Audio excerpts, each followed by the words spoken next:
Now, with some of the exercises, you need more core. You need to turn it up a little bit. Double knee fold is one of those. Now, if you're a beginner, I don't want you to do this, but it's a very good experiment in just feeling how your body instinctively knows when you need to use more of these muscles. So, taking a breath in and out, as you breathe out, gentle core connection for the first knee fold. Breath in. Now, as you breathe out, your body knows it needs more to keep your pelvis still and stable for the second leg to come up. Breath in, out. Let's take the first leg back down again. And then now you can turn your core down a bit to bring the second leg down. Perfect. Then there's just one more action I want to do while we're in this position, and that's a knee fold with an extension, because we're going to be using it with the workouts. So taking a breath in, as you breathe out, fold one knee in, breathing in, breathing out, and extended the leg. Now in this position, which we use a lot in Pilates, although the leg is lengthening away, I want you to really feel it anchored in the hip.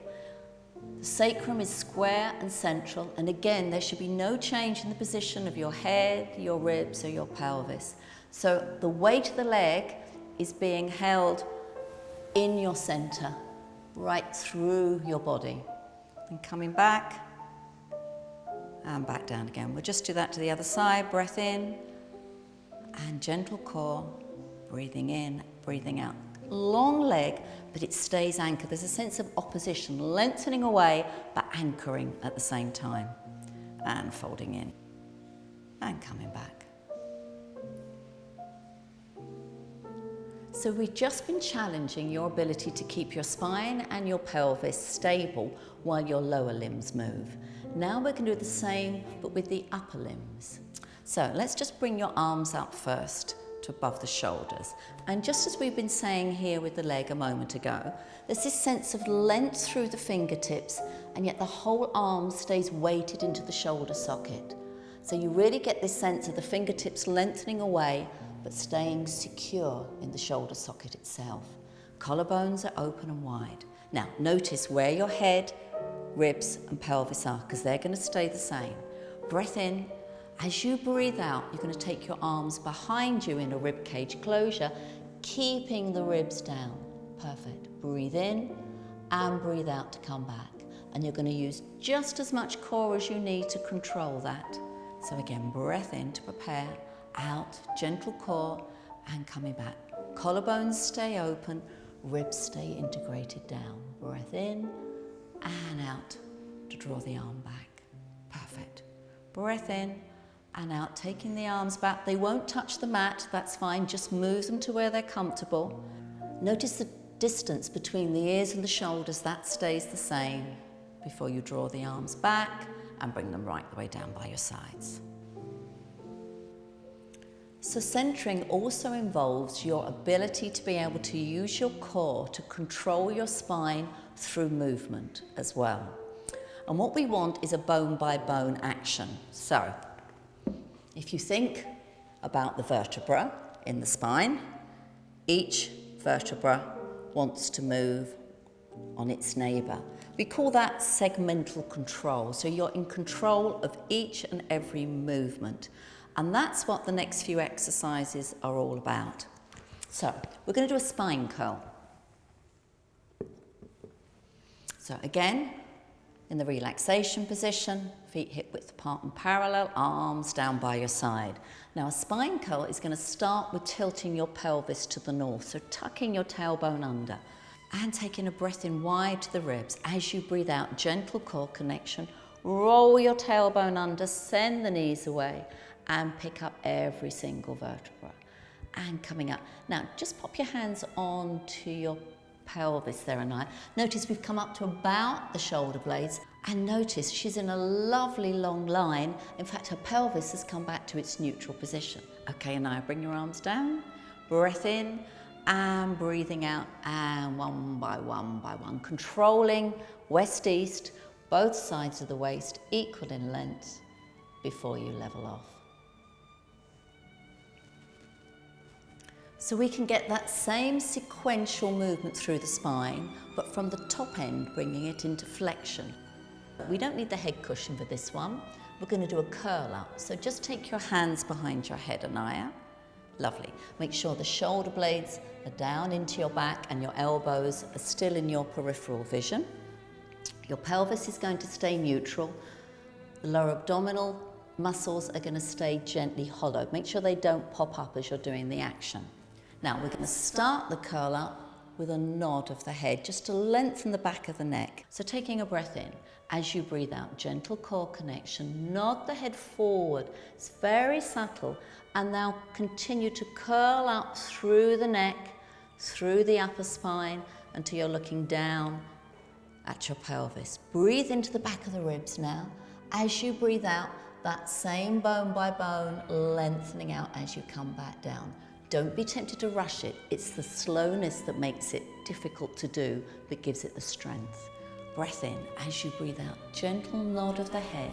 Now, sequentially curl neck, through the upper spine, pelvis stays level, well done. Breath into the back of the ribs and out as you roll back down, lengthening out the abdominal muscles as you go. Perfect. So we also need to learn how to rotate the spine with stability. So we're going to do a hip roll. So for that, you can pop the cushion back underneath your head if you're using one. Arms just slightly wider apart.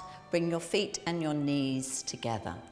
So the first action we're going to do is to roll the pelvis across to one side. So you're going to go to the west or to the east. So breath in to prepare, out to connect to your core. Roll the pelvis across towards the east, and then the knees and the feet come with you. Breath into the open side, come back from the top. So each bone rotating back to the center. Breath in. As you breathe out, roll out of neutral across to the other side, and you can see how the knees and the feet react to what's happening. Breath in and coming back from the top before you settle back in that mid-neutral position. So we've taken the spine into flexion from the bottom end with spine curls, from the top end with curl ups. We've rotated the spine with the hip rolls. It's time to look at mobilizing the spine into extension, so bending backwards. So lying on your front in a straight line, have your feet probably just about hip width apart and just naturally turned out from the hips. Pelvis is in neutral, and you're going to have your thumbs in a line with your eyes and your cheekbones here, line with your ears. Shoulders nice and open. Take a breath in wide. As you breathe out, gentle core connection. And then now you're going to lift first the head, send the head away, and now continue with this backward curl as you bring the spine up bone by bone, collarbones stay wide. Breath in and breathing out as you curl back down. So that's just a very small back extension. You can come up a little bit higher if you wish. So taking a breath in, breathing out. Head rolls on the top of the spine. Now, up comes the neck, the upper spine, come up a little bit, just a little bit more for me. So we're just working this bit now. Breath in there, and then that bone by bone as you lengthen back down. One more. Breath in wide, gentle core, and head, neck, and walk the spine back up to come up. Good. Breath in, and then rolling back down to relax. So from here, let's just come up into 4-point kneeling again. So coming up so that your hands are beneath your shoulders, your knees beneath your hips. Just bring your knees in a little bit further. Perfect. A nice long spine again. And then as long as you haven't got any knee problems, we're going to come back into the rest position. So bring your feet together a little bit, Anaya, and sitting back, relaxing forward. Now just take a few breaths now, right down into your lower abdominal muscles, right down into your pelvic floor, and let your core muscles relax. It's very important that we release them as well as working them. So really just breathing right down into the lower part of the abdomen. As you do that, the diaphragm lowers and you get a little bit of a stretch on the pelvic floor. So you can just really enjoy that deep breath.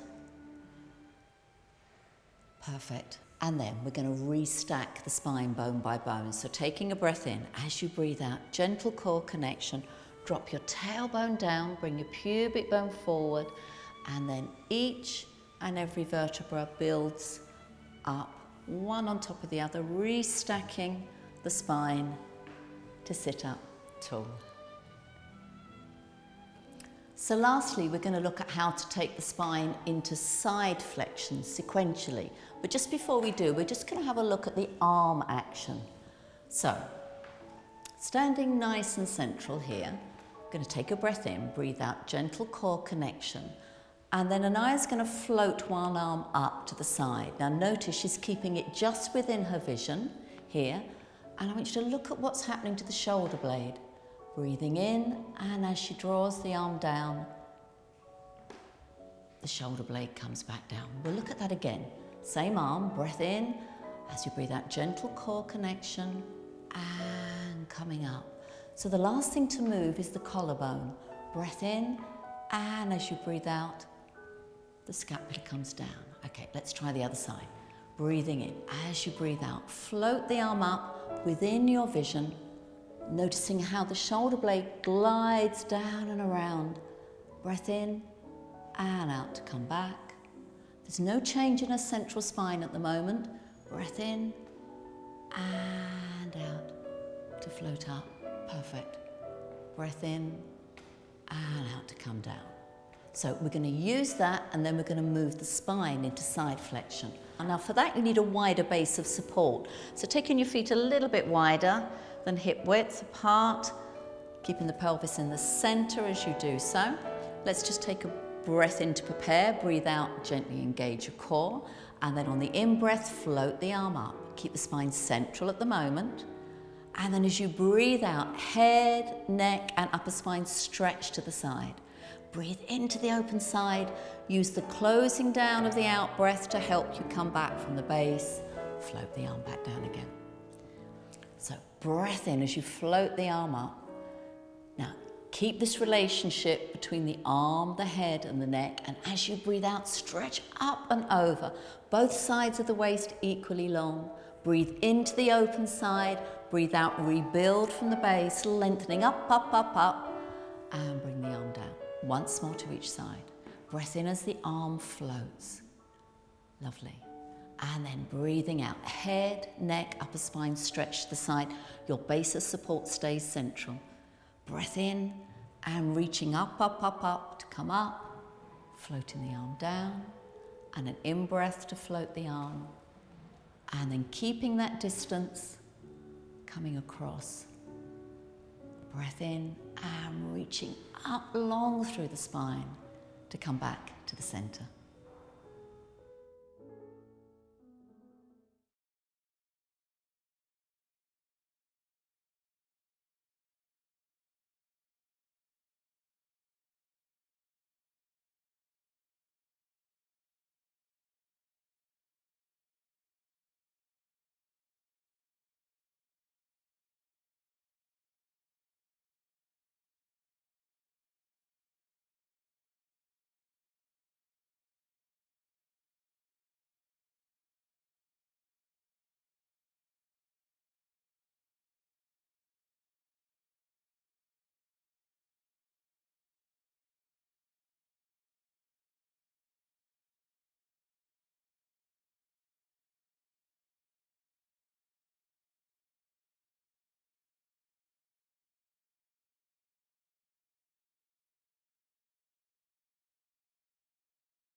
So taking a breath in, as you breathe out, head, neck and upper spine reach up and over to the side, and then slowly curl up bone by bone, keeping the pelvis level. As you breathe out, curl the tailbone under and round up. You'll feel a stretch down one side more than the other. Breathe into the open side and lengthen as you press away. Breath in and out to come back. Continue with that version, or you can try the harder version with Sally here. So coming up on an out breath. Breath in as you open the top knee. Out to close. Breathing into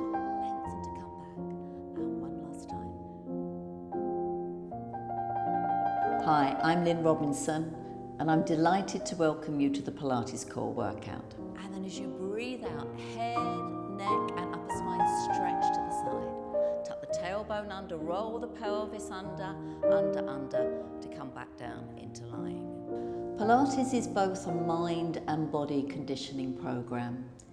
It teaches you how to use your body well. It helps you to become more aware of your posture, your alignment, your breathing, and your core. And it's the core in particular that we're going to be focusing on in this program. So what do we mean by core? It's come to mean a lot of different things to a lot of different people. Well, the simplest explanation of it, and my favourite one, is to think about an apple and to think about the centre or the core of an apple. What's running down through the middle of you.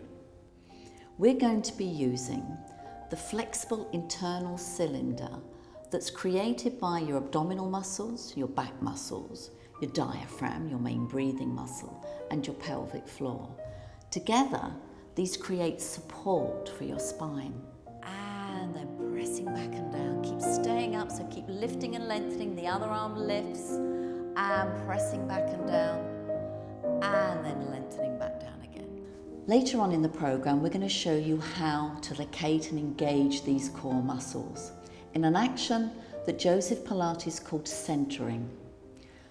We're going to show you how to use your core as the center of your movement, so you're controlling your movement from a strong center.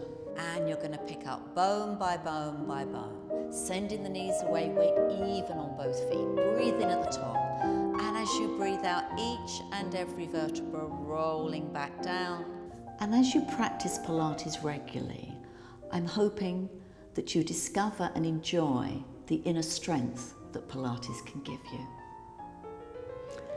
Let me give you some idea on how to use this program. We've got different sections. There's a section called the fundamentals. They're the ABCs of alignment, breathing, and centering. Now, in an ideal world, whether you're a beginner at Pilates or you've been doing it for years, I'd like you to have a look at that section. Even if you're really experienced at Pilates, it's always good to refresh those fundamental principles. There's lots of very useful tips in there and lots of useful information. If you're new to Pilates, it's essential that you look at this, because in this section we're going to be building the foundation on which all your Pilates practice is going to be built. Without this, your workouts are not going to be so effective, and we want you to make the most of your exercises.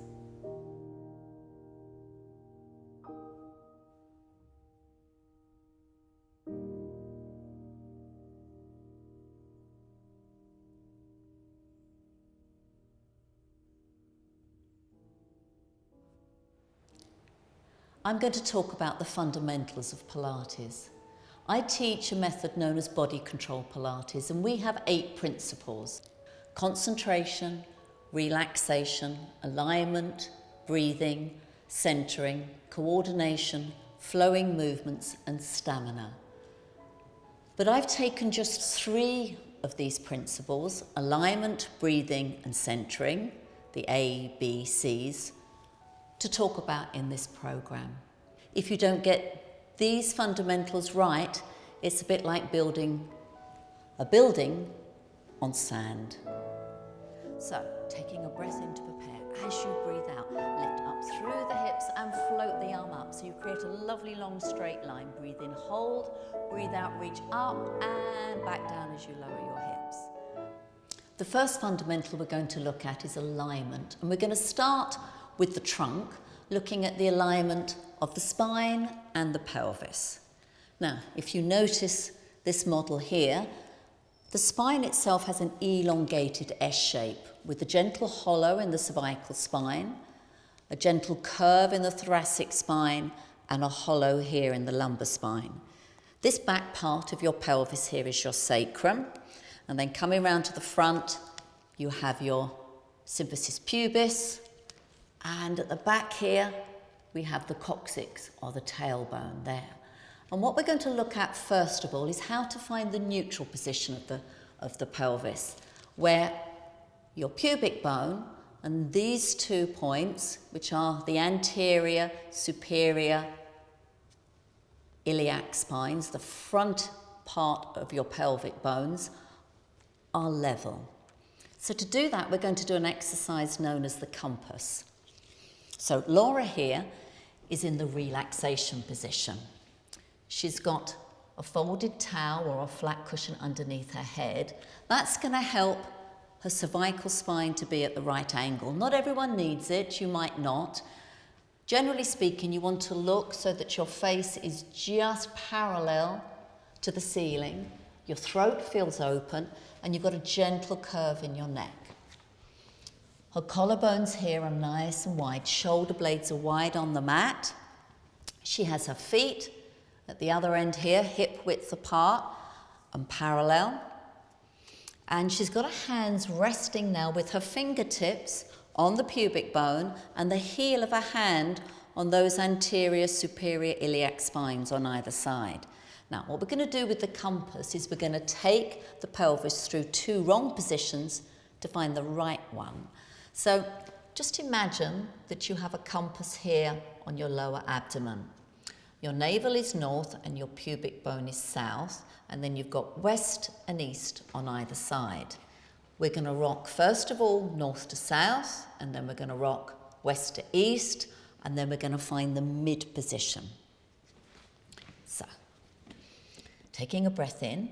As you breathe out, Laura, just tuck your tailbone, your coccyx bone under, and tilt your pelvis up towards the north. Now, when she does that, it'll feel as though her tailbone has come up and she's lost the curve in her low back, in her lumbar spine. Take a breath in. As you breathe out, let's roll back down through the middle and then very carefully go to south. Now, be careful with this if you have a back problem. Don't do this. So going a little bit the other way. So now the hollow in her low back has increased. She'd be uncomfortable if I left her there for too long, so I'm not going to. I'm going to just get her to roll back up towards the north. So we're gently rocking through 2 extreme positions. The thigh bones are staying still and rocking back down again, gently the other way. Just feel the range of movement you have there.